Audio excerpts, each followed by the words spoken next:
Halo semuanya, bertemu lagi dengan aku Melani dalam tips-tips beasiswa pendidikan Indonesia.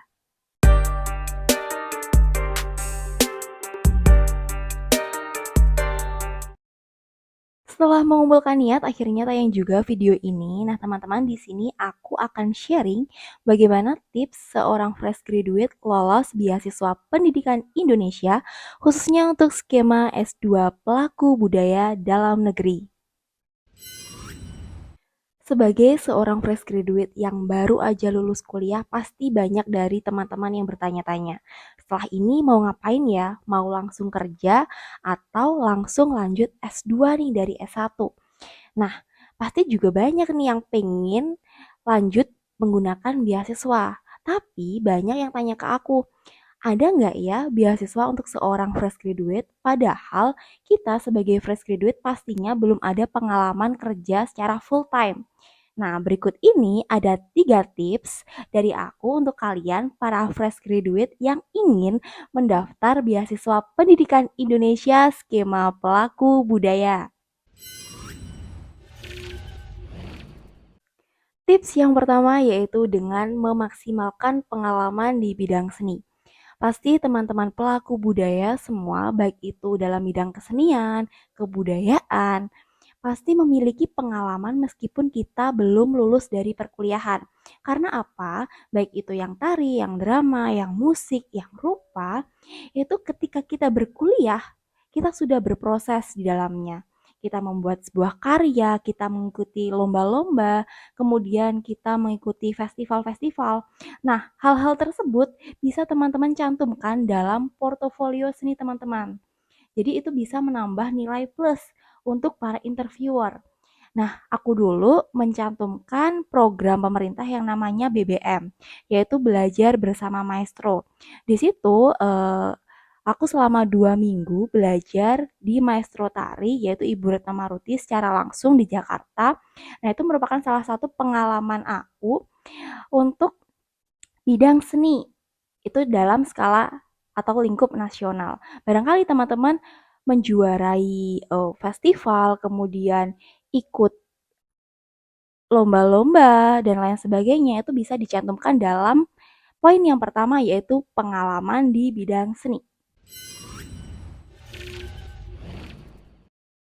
Tips yang kedua yaitu dengan memaksimalkan organisasi dalam bidang seni.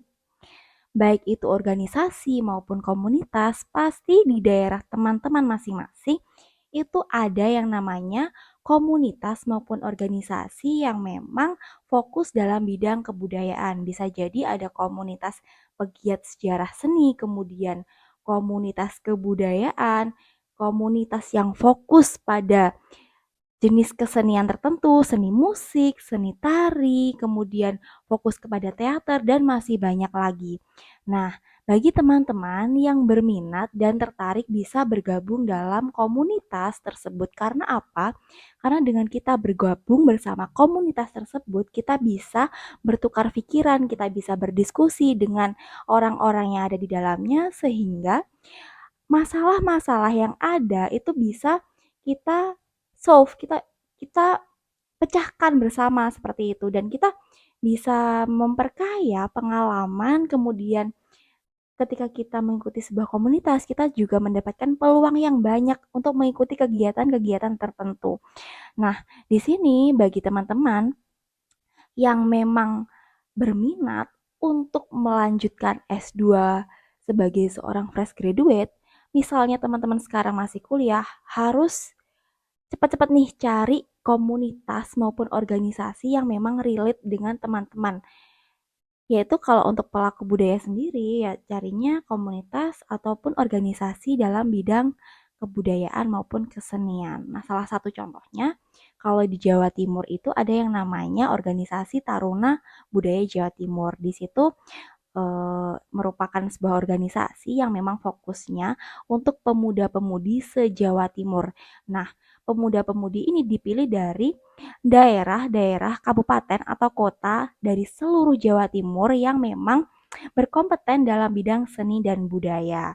Nah, dalam sebuah organisasi tentunya banyak kegiatan-kegiatan yang bisa kita manfaatkan dan banyak peluang-peluang dan juga relasi-relasi teman-teman dari macam-macam daerah itu bisa membuat kita memperkaya akan pengalaman dan pikiran kita terkait kebudayaan.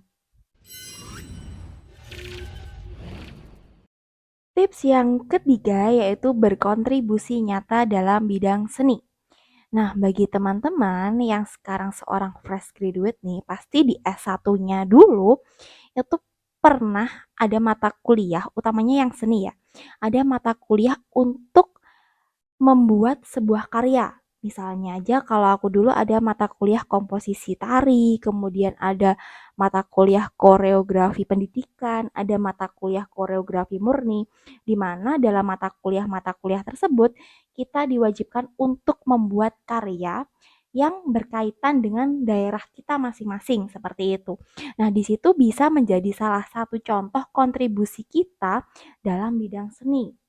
Atau barangkali teman-teman di luar dari perkuliahan nih, membuat karya sendiri yang memang karya tersebut dipersembahkan untuk daerah teman masing-masing, itu juga bisa menjadi salah satu contoh kontribusi yang nyata. Nah, di sini teman-teman tidak hanya kita sebagai seorang pelaku budaya, kita kita hanya membuat karya saja disebut sebagai kontribusi nyata. Jadi nggak seperti itu, nggak hanya membuat karya, tapi barangkali teman-teman yang membuat buku atau menerbitkan artikel tentang seni itu juga bisa menjadikan sebuah kontribusi. Jadi kontribusi itu tidak selalu hal yang besar, tapi juga bisa dimulai dari hal yang kecil atau contoh lebih sederhananya, barangkali teman-teman yang punya konten-konten yang berkaitan dengan kebudayaan nih, itu sudah bisa dikatakan sebagai kontribusi. Yang penting kontribusi tersebut itu adalah kontribusi yang nyata dan memang benar-benar teman-teman lakukan sendiri. Nah, itu tadi 3 tips dari aku. Mohon maaf ya teman-teman kalau banyak kata yang belibet karena sekian lama nggak ngonten, jadi banyak kata-kata yang belibet. Itu tadi 3 tips dari aku untuk teman-teman seorang fresh graduate maupun yang sekarang masih kuliah. Jika teman-teman sekarang masih kuliah S1, masih banyak waktu untuk teman-teman memanfaatkan sebaik mungkin. Jangan lupa itu tadi memanfaatkan pengalaman yang ada, jangan lupa ikut organisasi maupun komunitas di daerah teman-teman atau di kampus dan jangan lupa berkontribusi nyata. 3 hal itu, 3 poin itu wajib bagi teman-teman yang ingin mendaftar beasiswa. Dan untuk teman-teman yang seorang fresh graduate dan merasa 3 poin itu sudah terpenuhi, silahkan langsung aja daftar beasiswa pendidikan Indonesia. Karena teman-teman gak akan pernah tahu kalau teman-teman belum mencoba. Jadi jangan pernah takut gagal karena gagal itu adalah jalan menuju kesuksesan. Sekian dari saya. Wassalamualaikum warahmatullahi wabarakatuh.